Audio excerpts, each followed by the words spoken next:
My name is Gearhart, and I appear here in District 4.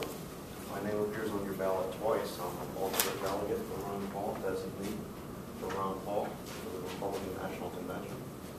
And I also appear on there as a congressional candidate for District 4. And gosh, now is when I wish I took all this Toastmaster lessons. My platform. We'll start off with individual responsibility. I see on your ticket you got individual freedom. I like to call it individual responsibility because with freedom comes responsibility. That means taking care of yourself and being allowed to take care of yourself. Okay. Limited government.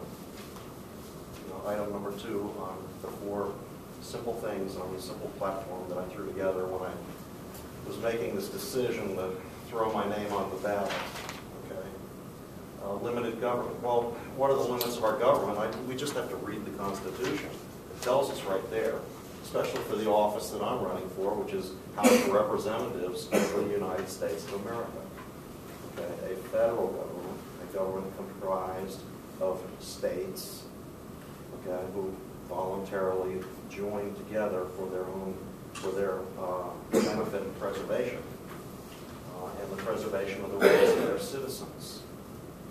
And those states had certain powers that had been given to them by the people that formed their governments. And a small list of authorities were given to the federal government. And that is the limited government that we need to work under. Fiscal responsibility, item number 3. Okay. This government, unfortunately, our federal government was given the power to go into, the authority to go into debt. Well, they have. We all know it. Some of us believe that we're beyond the point of no return. Some of us think that it can be salvaged. Okay. Regardless of what happens, we're at a point now where there's a lot of talk about sacrifice.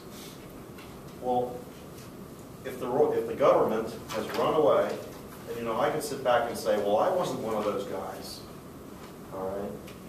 But the problem is we have to make a decision here. Where are the cuts going to take place? Is it going to be in the government, or is it going to come out of you, and how badly is it going to come out of you? I don't believe that we, if the government is supposed to serve us, okay, we should be the ones deciding how to cut and where to cut, okay? You can hardly fathom a government that runs away, usurping its limited powers, going way beyond them, spending funds and continuing to grow the taxes when we have this outrageous debt. Another part of fiscal responsibility is the Federal Reserve. We have a money system, a banking system in this country that is kind of the easy way out. The overwhelming purpose of this system, this fractional reserve system, is to make it easy to raise large sums of money for the people who are in power.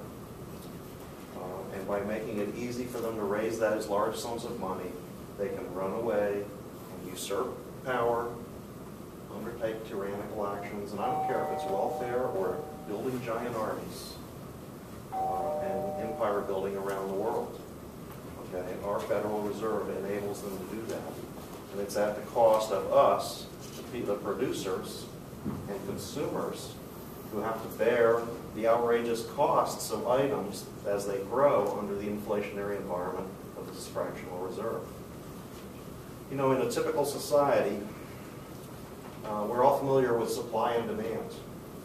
We're cheated, quietly and slowly cheated. As we've become us, the people, as we've become more productive and produced more with our hours of work, our lives are supposed to get better.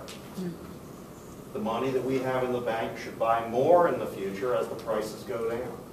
There's an interesting period of our history in the late 1800s where economists point to it and they say that it was a deflationary cycle. It was this huge recession, but the quality of every American kept getting better and better all during that period. Okay, it was falling prices. Well, what did we have?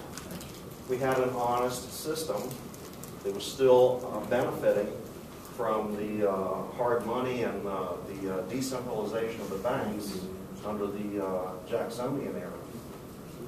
Okay, and people's money in the bank would actually buy more in the future than it did in the present.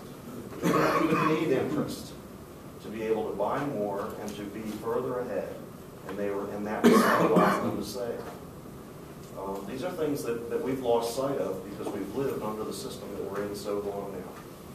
This is why our cars cost so much. This is why we must borrow money to buy our houses. And the cost to us and our lives and our children is horrendous. I think there are very few people who can fathom what the inflation of the fractional reserve system under the federal centralized banking of the Federal Reserve has done to us. Anyway, that's part of fiscal responsibility. That was item number 3. Item number 4, I'm running for a national office. So item number 4 on my platform is national sovereignty. I've heard a couple of people touch on that. But our Constitution, one of the powers that's granted to men running for Senate and the President, okay, Congress in general, well, not necessarily Congress, but is the treaty power. It's very important to understand that when those words were written onto that piece of paper, that these men had, our founders of this country had in their minds the idea that there was going to be free trade and good relations with other countries.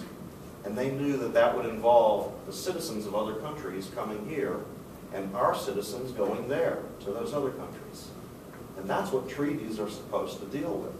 Treaties are supposed to deal with how we are going to treat foreigners when they come here to trade, and how our citizens are going to be treated when they go to those other countries to perform the other part of the transaction. And treaties are supposed to protect the rights of our citizens, not take them away and become new hidden laws that are snuck in outside the authority of the limited powers of a constitutional government. But that's how treaties are being used today. Okay? National sovereignty is an important issue. Just visit one of your national parks and see the sign up there about how this national park is now a World Heritage Site. Our leaders in government today are slowly but surely giving away our right to govern our own land. And we're seeing this complete lack of respect for property rights, hands down, top down, and bottom up. We are surrendering our property rights when we sit back and do nothing when governors sign plans like Plan Maryland into effect. Okay? When we allow our zoning authorities to be corrupt and abrogate our own property rights on our own homes, okay? When we neglect to assert our own property rights, and our state officials make it a practice, and then those state officials ascend up some false hierarchy to the higher national government, and they get up there and they just start giving away our land too. And that needs to come to a stop.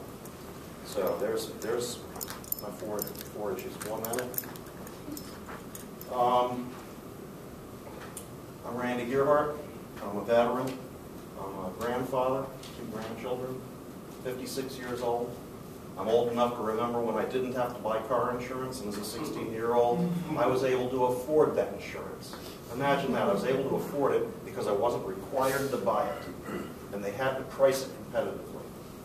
And I can remember when I was sick, the doctor made house calls when I was a kid, and my mother, who was a teacher, reached into her purse and paid the man cash for that doctor's visit. What's changed? When I was that age, the government was nowhere near the size and scope and extent of power that it has today.